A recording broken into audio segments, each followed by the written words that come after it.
Many of our pastors come out of Bible college bursting with energy and ideas, dreams of what ministry and church will look like, and yet find the reality of parish ministry, of church ministry, is actually very, very different.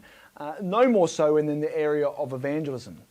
Getting evangelism running in church, seeing churches win people for Christ is challenging and it's difficult.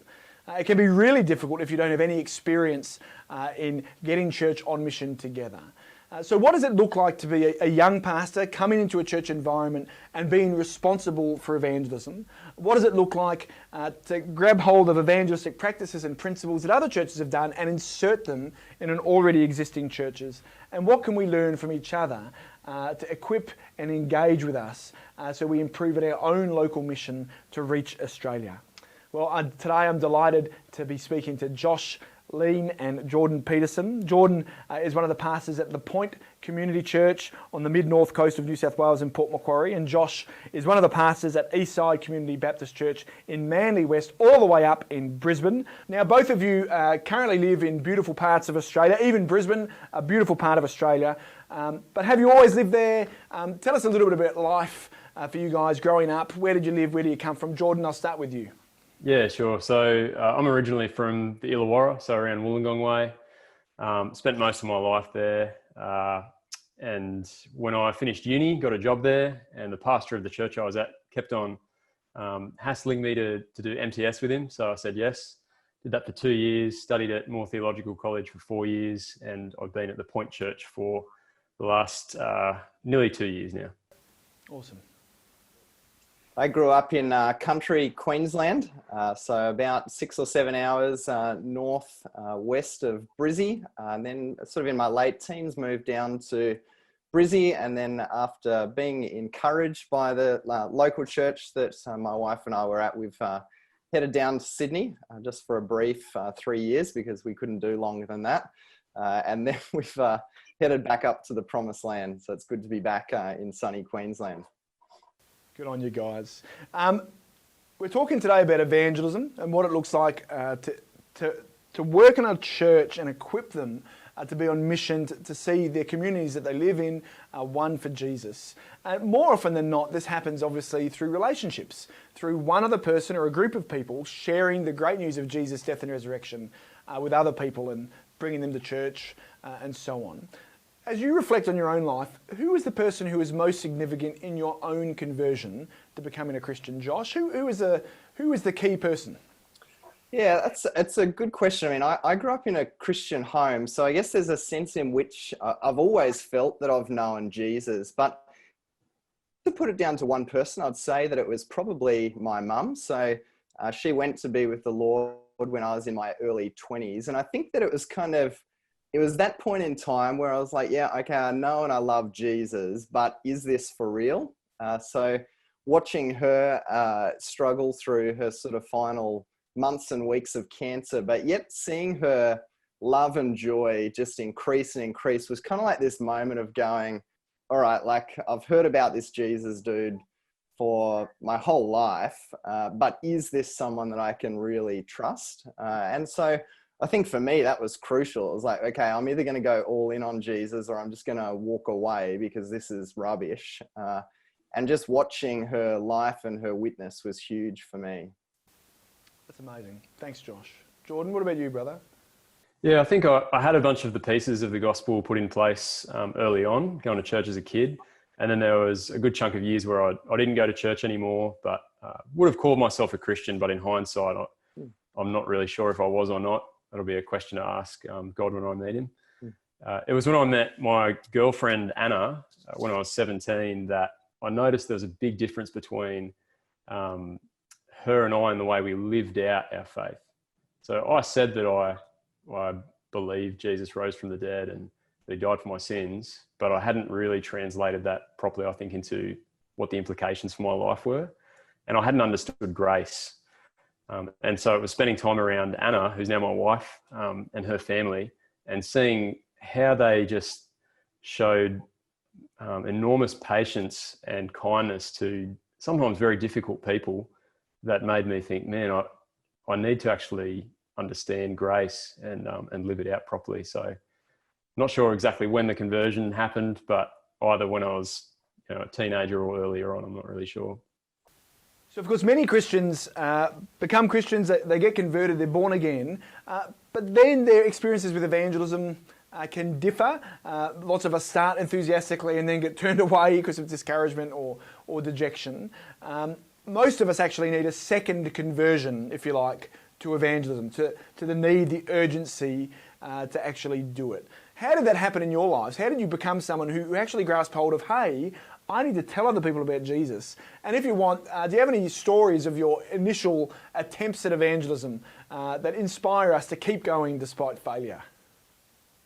Yeah, there's one story in particular for me that really stands out. And it was a beach mission that I was doing at Burleigh. And I can remember, I'd just call it beach without the mission for me. Like I was there on it. And the whole idea of walking up to a stranger and talking to them about Jesus was just the most stupid thing in the world.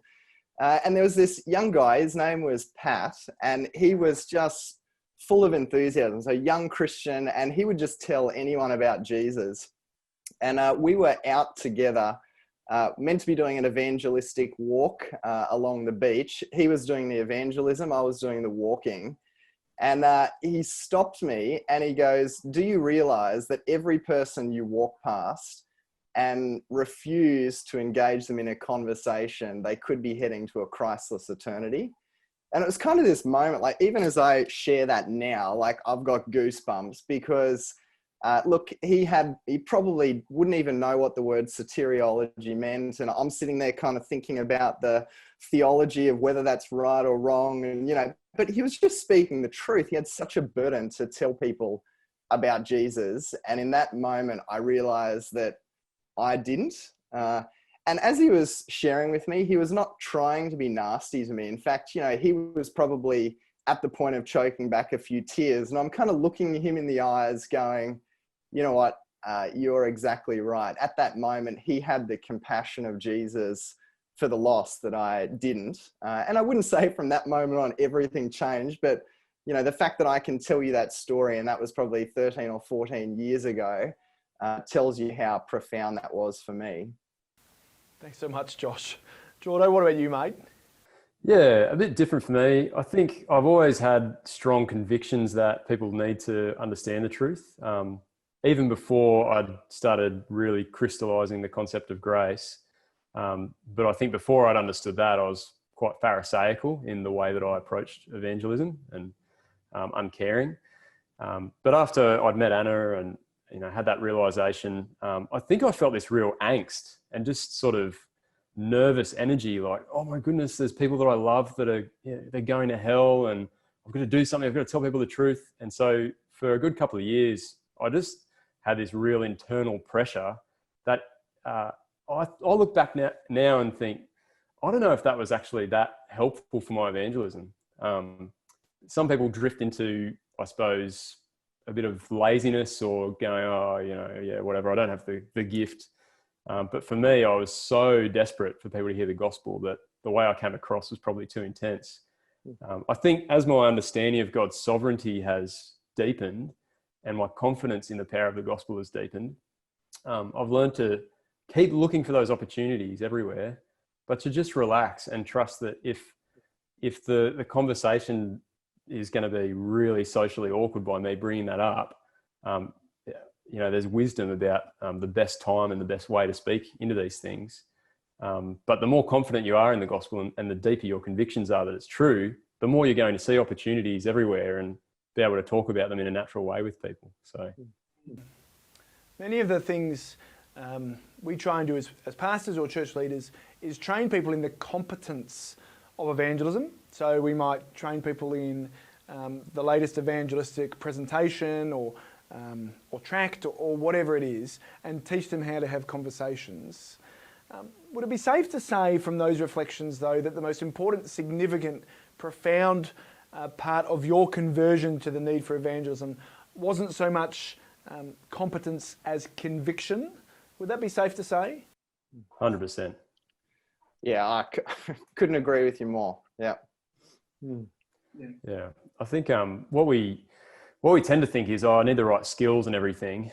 But if the drive isn't there and and the deep-seated belief that people need to hear this, then you might have a crack with these skills that you've learned in some evangelism training course, but the first couple of times it doesn't seem like there's fruit out of it. You go, oh, well, I guess maybe I'm not the right person to do it. But if you've got the conviction, you'll have a crack and suck it at, for a while, but that's not going to put you off. You'll keep trying, keep experimenting and finding different ways to tell people the gospel.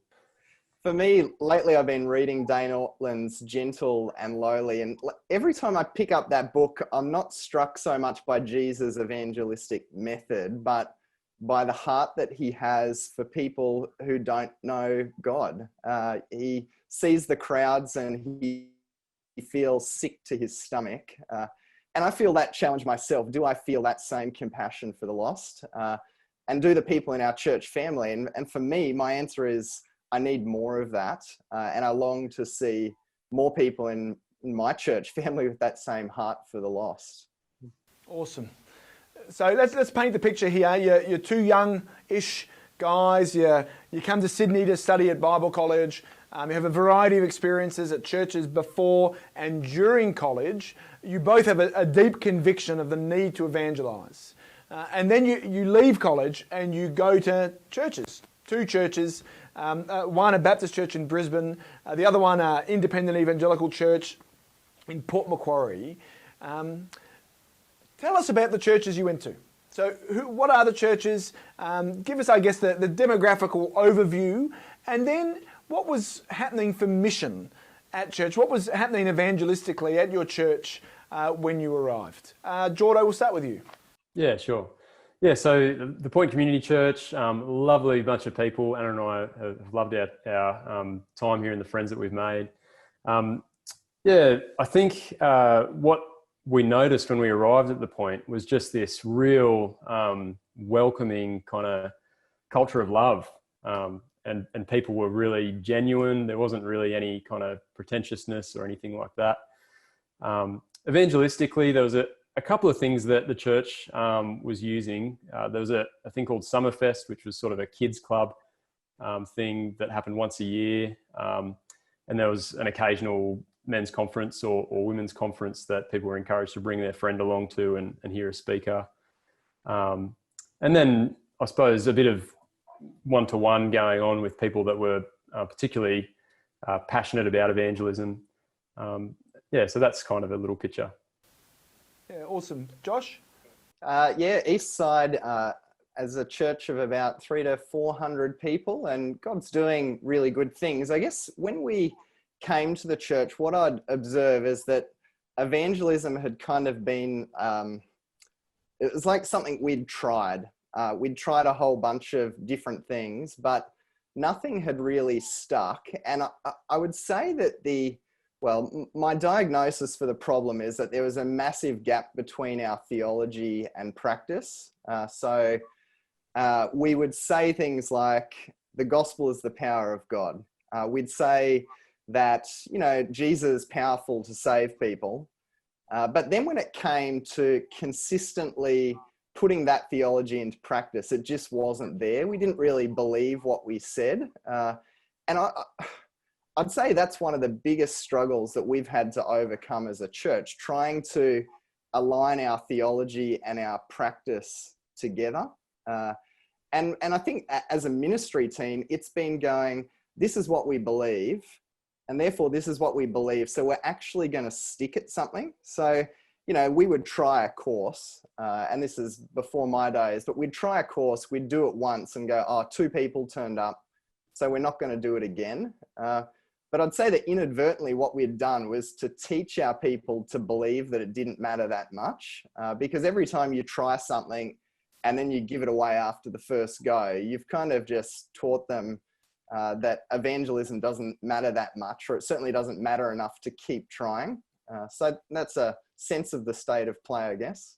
Josh, I think that's a profound reality that a lot of churches, the Reformed evangelical churches that are part of our network and beyond, have good theology around evangelism, and that is absolutely crucial. And we need to make sure that continually happens. If we lose that, we've lost it all. We need to make sure the theology is right. But probably the disconnect would happen not in the why to as much as the how to, the pragmatic outpouring of what we theologically believe. Jordan, as you hear that point, would that be an accurate representation of some of the stuff that was going on at your church as well? Yeah, kind of. It's a little bit different at the point. I think the theology was there, and people really believed, yeah, we need to do something about this. But on reflection, I think some of the harder questions maybe weren't being asked directly, because often what we do when we're thinking about mission is we focus on doing something, but we don't always reflect very well on, okay, how is what we're doing actually, what are the outputs of that? So they talk about 3 kinds of goals in, I think it's like high performance sport or something, psychology. So you've got outcome goals, you've got performance goals, and you've got process goals. So process goals are, I'm going to commit to doing the thing. So we're going to put on this, men's conference or this men's talk thing. Performance goals are, okay, how are we going to perform well in individual components of that process? So can we make sure the food is good at the event? Can we put some music on so that the vibe's good? And often when we're thinking about mission in ministry, we're focusing on process and performance goals, but we're not really asking the hard questions about the outcome goals, which really is conversions. How many people have you actually seen saved? And do you know for sure they're saved? Have you sat down with them and asked the hard question? Or are you assuming they're saved because they've started hanging around church? And I think at the point, I saw a lot of commitment to mission and a lot of energy being poured into places, but not a lot of questions being asked about how many conversions can you actually, how many names can you name? And have you sat down with those people and confidently worked out, yes, this person understands Jesus' death and resurrection. They understand grace. They understand faith and repentance. So, yeah. Yeah, that is a hard word to hear, isn't it?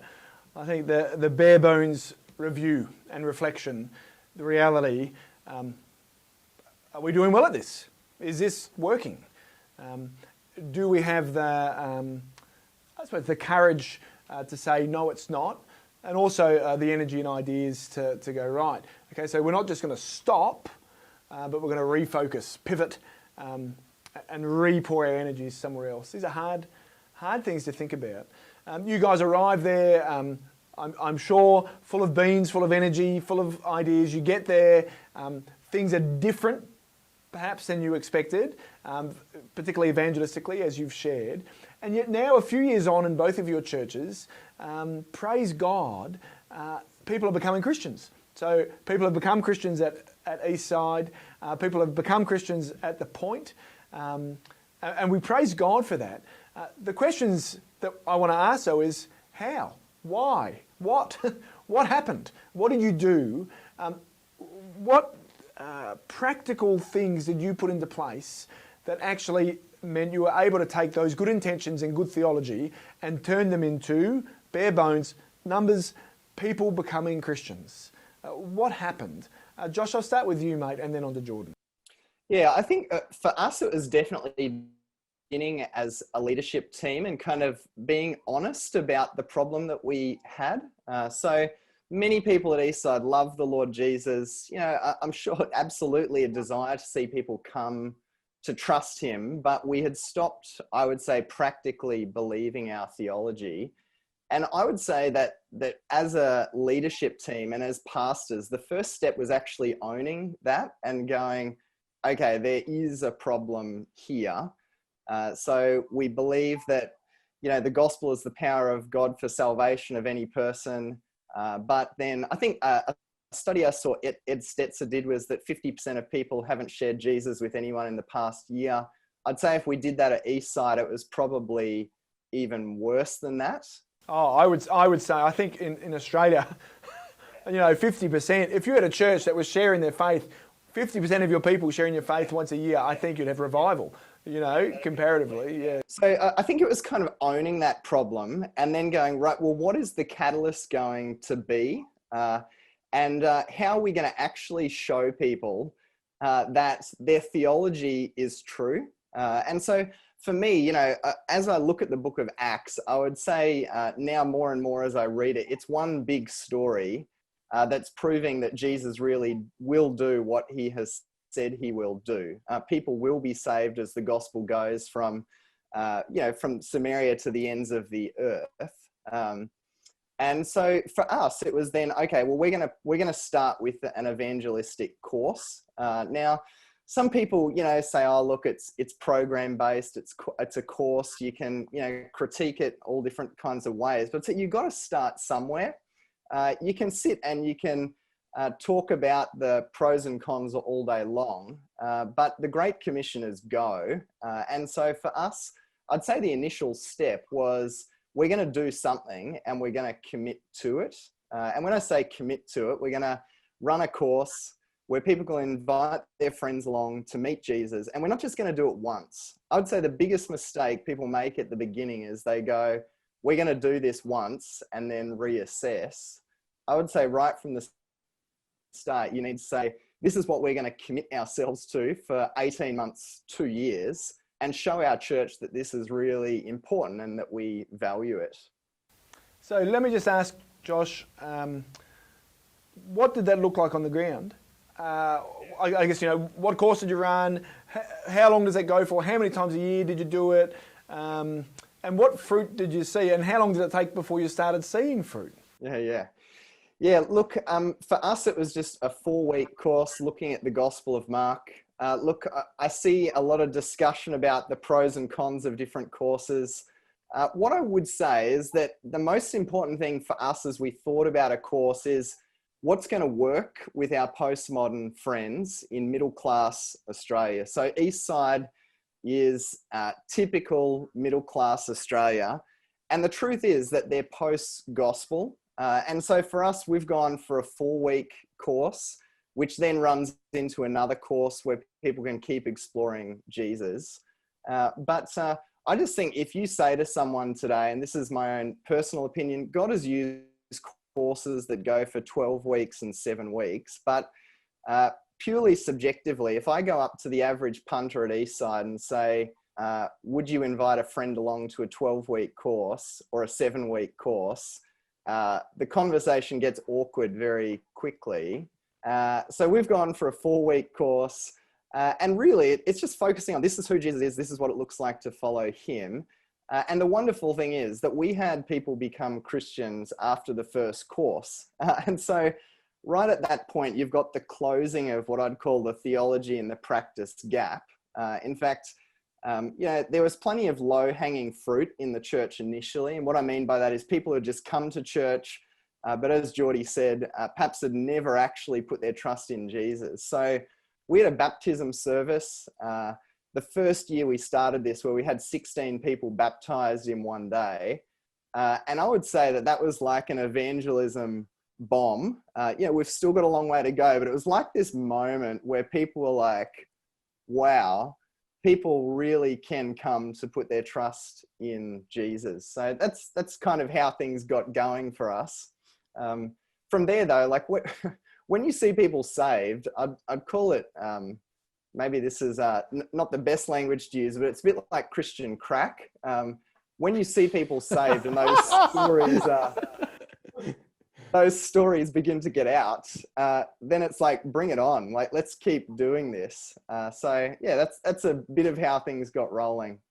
Oi, you can tell you're from Brisbane, mate. Honestly, Christian crack, dead set. Brother, before I throw to Jordo, can I just say, praise God, that's amazing.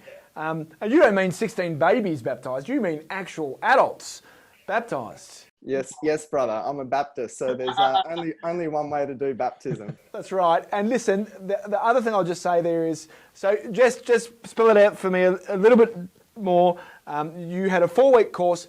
How many times a year do you run this thing? And are you running it based on the amount of people you have register, or it's in the calendar, you're putting it on, it's happening? Yeah, no, lock it in the calendar. And this is where it is so much harder, this is my personal view, to see a Christian converted to evangelism than to see a non-Christian converted to Christ. And again, I'm speaking a little bit out of turn here, probably a bit sacrilegious, but But if we say to the church, look, we're going to run this once, and then we might do it a second time if it goes well, then you're teaching them something. You're saying to them that you're not convinced, and that maybe, this is something that's not worth going all in on. So lock it into your calendar and say, look, we're going to be doing, we do it 3 times a year. So we run it just after Christmas, usually just after, and then around September. But we plan that into our calendar. And it's teaching the church, this is important and we're going to stick to it because we believe in it. It's like a sporting coach going, here's the game plan. Man, that's so encouraging. Josh, I'm going to ask you, Jordo. You've come in, Port Macquarie, Point Church. What did you do that has allowed you to start seeing people converted? Yeah, so chatting to a bunch of the churches that I knew were doing quite well missionally, and mission pastors, and just keeping my ear to the ground, it did seem like putting an evangelistic course in that you run regularly and run really well was a key component of helping to shape the culture of the church, so that evangelism becomes normal. And I think I realised that it's sometimes not even that people don't have the conviction or the competency to tell their friends about Jesus. Sometimes it's just opportunity. And we pitch this idea of evangelism as, okay, you, Jordan, the lone wolf, go out and, read the Bible with your friend and you're going to lead him to Christ. And that has happened. So it's not never that way, but the church is a body as well. And we all bring different gifts into things. And I think that seemed to be the advantage of putting an evangelistic course on, is you're asking people to use different gifts and come together to create a forum where the gospel can be proclaimed in a really persuasive and attractive environment. Let me ask you, how did you go about pragmatically doing that, Jordo, in a pre-existing church, super busy, and the points, how many people go to church? Like on a Sunday, we'd probably have somewhere between 200 and 250, I think. Okay, so a good sort of medium to large size church in our context of Australia. So there's already 100 things on. There's no shortage of things happening at churches, and I'm sure that was the same at Point. So and opportunities for people to serve in a wide variety of ways. So what were the pragmatics involved for you to insert something as seminally important as a course into your calendar? And what were the pragmatics of recruiting people, advertising, promoting? Run that process through for me as if you're explaining it to someone who's never done it before but wants to. Yeah, sure. And I should say up front, I want to give people an indication of how well or poorly this has gone. So we've seen 9 people converted over the last 12 months. And previous to that, maybe, 1 every couple of years or something like that. So I'll just say that so people don't think, wow, there's floods of people coming in. People, sure, yeah. Sure. But so to answer your question, I think the very first thing was sitting down with my boss and saying, hey, Steve, there's this thing that I want to start doing, but I want to persuade you that it's not just another thing that the church is putting on. We have 2 main goals as pastors. One is to grow people in their discipleship and their love for Jesus, and the other is to make disciples, see people converted. And so I tried really hard to persuade Steve, the course that I want to put on and run regularly needs to sit in a category of its own. It's not the same as the marriage course that the church might run once a year. It's not the same as, the parenting course. This is talking about people saved from death to eternal life. So that was the first step. The second thing, I think, was just learning from those who were already doing this and learning what they were doing well, and then adapting that to my own context. So not trying to reinvent the wheel and pouring tons of energy into doing something that other people have already worked out how to do, but being okay to go, yep, that looks great. Cut, paste, but give it our own flavor. And then the third thing I'd say is advertise really well. So win the congregation to the idea. In the lead up, so about 4 weeks leading up to every course, we do interviews with people who have come to the course. Because you really got 3 goals out of the course. One is to see people converted. The other is to train people in your congregation in evangelism as they come along and chat to people who aren't Christians. And the third is to build people's confidence in the course so that the next time you run it, the people that went last time go, that was awesome. Oh, you guys should definitely invite somebody to that. So the first time you run the course is really, really important that it's done very, very well. And each time you do it, it should be run well because you need your congregation to be confident in it. Josh, you have anything to add on that? Just I suppose the practical realities of putting something on at a church which hasn't run anything like this for a while or before, implementing it into the DNA, the very heartbeat and structure of who you are as a church. Any tips for people who are considering doing this? Yeah, I think 2 things come to my mind as being important. I'd say that if you're not the lead pastor, you absolutely need to convince your lead pastor of the importance of this. So I'd say one of the biggest blessings to me is that I've got a lead pastor whose heart does beat evangelism strongly. And so at that point, I'm not there trying to convince him that this needs to be built into the center of what the church is doing. I've got his support. And that support needs to be both from the planning stage through to how it's talked about in front of the church. If it's kind of like, look, here's one of the pastors who's banging this drum, but the whole leadership team's not on board, the church will smell that from a mile away. So I'd say you need to make sure that you're all on board with that as a team. And then the second thing for me is to bring a team of people along as well.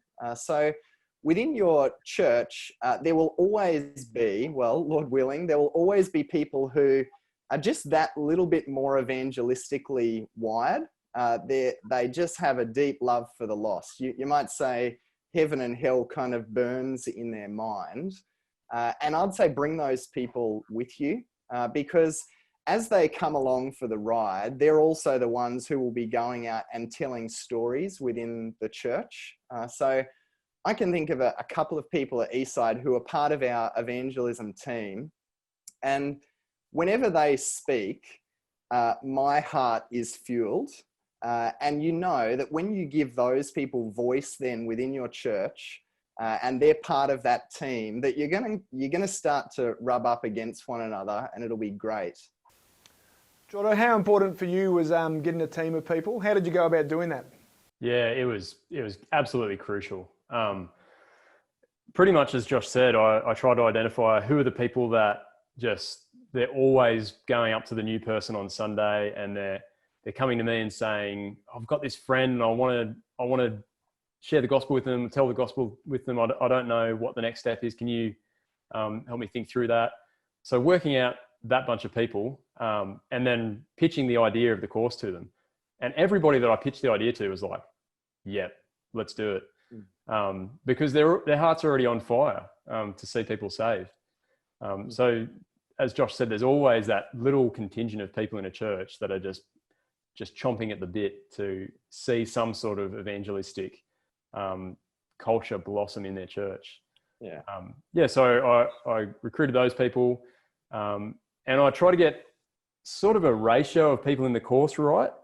So that team of evangelists, if you want to call them that, I brought them along to the course, and their job was to just empathize and listen to the non-Christian people who are there and help those non-Christian people reflect on their own worldview and reflect on how is what Jordan's saying about Jesus, how does that match what you think about the world or you think about life? So that was a third of the people in the room of the course. The other third were often the Christian friends who had brought their non-Christian friend along. And then the last third were initially just church members, because I wanted people to have buy-in into the course so that the second or third time I ran it, they would go, yeah, I can trust that. I know that the talks are going to be good. The vibe in the room is going to be good. The food's going to be good. It's going to have a good atmosphere that my friend is not going to feel intimidated or pressured in. So, yeah. So there's some people probably listening or watching who are in the position of saying, listen, that sounds terrific, sounds great, but I've tried all of that. You know, I've tried Christianity Explored, I tried Life, I tried Alpha, I tried Simply Christianity, I've tried it all. No matter what we do, it doesn't result in what you're saying. What would you say to them about the importance, not so much about what course they're doing, but actually then focusing on how you run the course?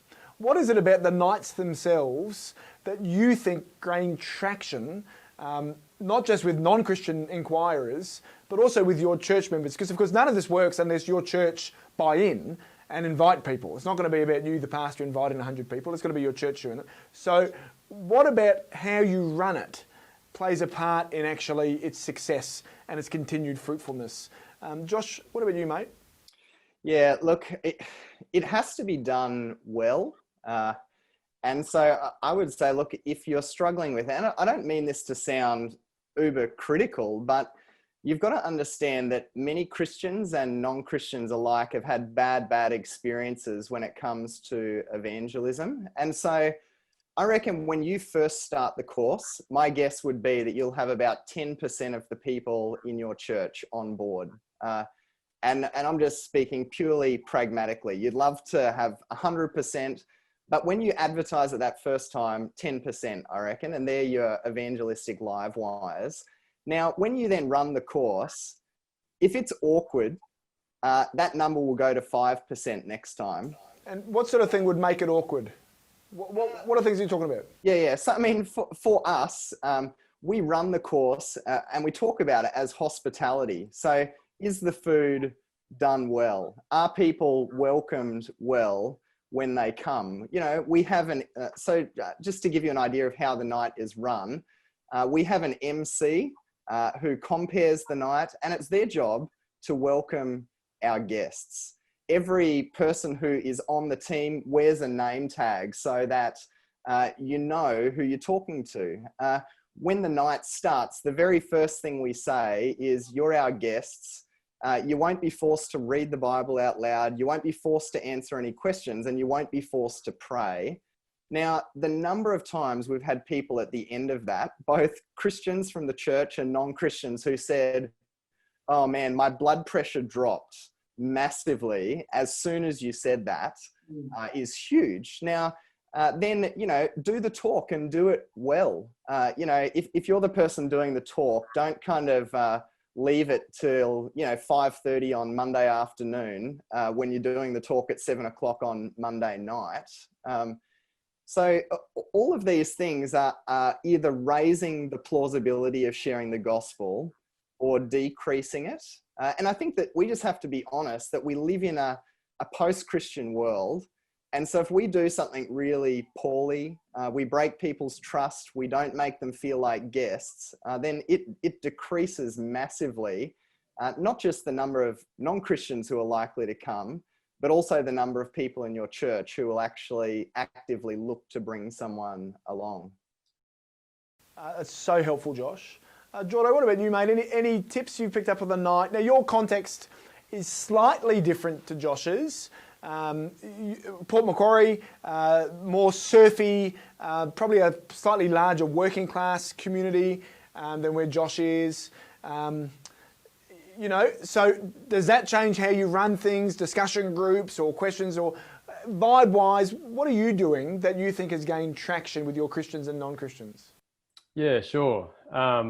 And for the record, it's actually a lot of professionals. So it's a real medical training sort of hub in New South Wales. There's no need to defend Port Macquarie, mate. Listen, I'm not having a go at it. We know it's Bogan Central. Let me tell you what it's really like. Don't be so defensive. Seriously, mate. No, I get you. It's good. Yeah. I think the first thing I'd probably say is just if you have done this before and you think, yeah, whatever, it doesn't really work, it's much easier to just point the finger at the other things and say, well, the problem must be out there. And the thing that we rarely do is ask, how am I contributing to this not working? That's the hard question. What is it about me and my wiring or my personality or the vibe I give off? Is there anything there that is hindering this ministry? That's a really important question to ask, because there could be someone that God has put in your church that's actually more gifted at you than this. But yeah, as far as running the night, I think the personality of the MC and the speaker is really important to put people at ease and create the atmosphere in the room. I think starting and finishing on time is really important, especially finishing on time. You want to honor that people have work in the morning. You don't want to just kind of drag it over. And so having things like a Q&A session after the talk, you need to have a time in your mind that you're going, we're going to finish here. It doesn't matter how good the questions are or how brilliant I think my answers are. We're going to finish at this time. And I'm going to tell people, all right, guys, that's it. We'll answer some more of those questions next week. And just having a structure for the night generally. So plan it out. What's actually going to happen? Visualize in advance what is going to happen when the person walks through the door for the first time. What are they going to see and smell and hear? What kind of vibe are they going to experience in the room? Because there's a humanness to things that we need to acknowledge. Yes, it is the gospel that saves people, not the food and the music and the smiles. But God uses means. And we don't want to drift into that idea that all I've got to do is stand up and tell the gospel and God will do the rest. Absolutely, God is the only one that can change someone's heart. Completely agree with that. But we can't hide behind that reality to stop questioning what are we doing well or not well on the side. Because it's actually liberating, isn't it? If we actually take ownership of our failure and our contribution and our part of that failure, then actually we see a way out. We can go, if it is me who's responsible for this not working, what do I need to change? You know, and it can be a really liberating way of thinking that way. And I think that's a profound thing for all of us to hold on to. In a moment, Simon, I'm just going to ask you for 1 point each that you would give as your must-have bit of advice to any pastors or church leaders out there thinking of putting a course on. But before I do, just quick-fire one-word answers. I'll just say something and you say yes or no when it comes to a course. Okay, you ready? Okay. No, in fact, don't say yes or no. Say which one I say. Do it that way. Okay, you ready? Okay. So it's Q&A or discussion group. Josh? Discussion group. Jordan? Q&A. Dinner or dessert? Both. Both. You can't be both. Expense. Come on. We turn it on. Both if you can. Live preacher or video?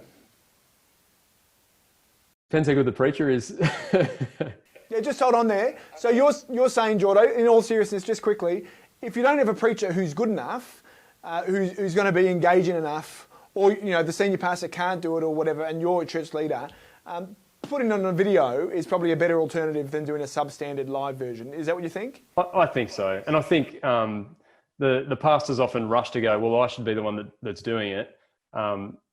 There's different, I guess, sub-skills of preaching. Some people are great at building up the mature Christian and feeding them.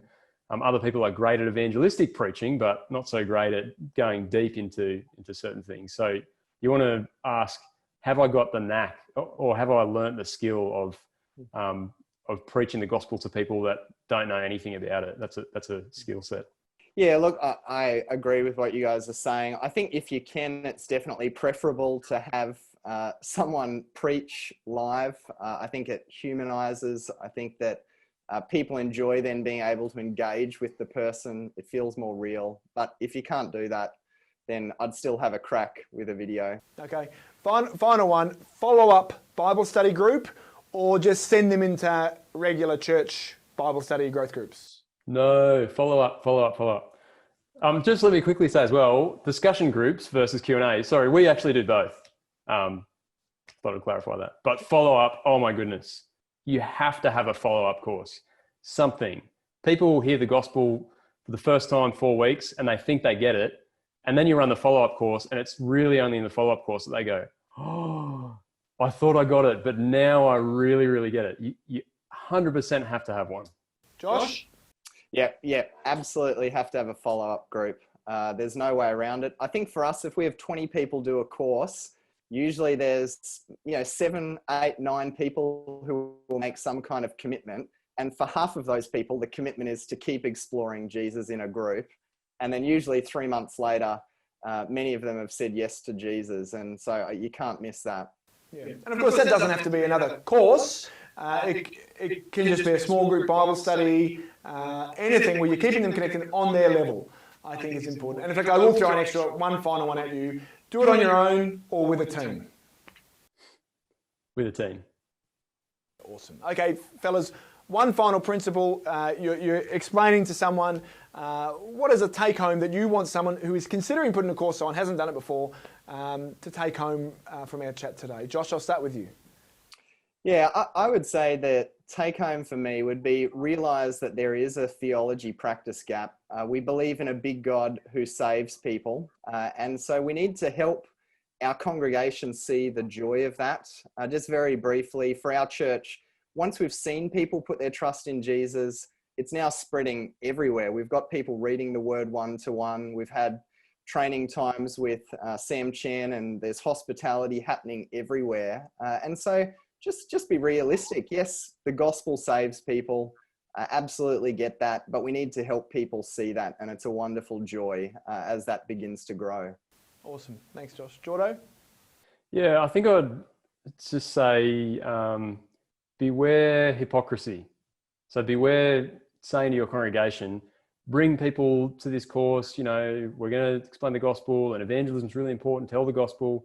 But if you're not actually doing it in your personal life, people see that and it comes across as pretty fake. So you as a pastor actually have the biggest impact on the evangelistic culture of the church by how passionate you are about evangelism and whether you're actually doing it. Josh and Jordan, thank you so much for your wisdom and your time. We love you and we're so thankful for the way that God is using you and is bringing his people to himself in Brizzy, at Port Macquarie, at the Point and at Eastside. Thank you so much for joining with us. If you've been watching or listening, there's a lot of evangelistic resources available for you to help you equip and train your church to be more effective and hopefully under God, more engaging with a community desperately in need of the gospel. Go to reachaustralia.com.au and there you'll find details about some evangelistic courses, training courses for your Christians, but also some things on building teams, what it looks like to recruit and to train teams to effectively do ministry as a church. See you next time.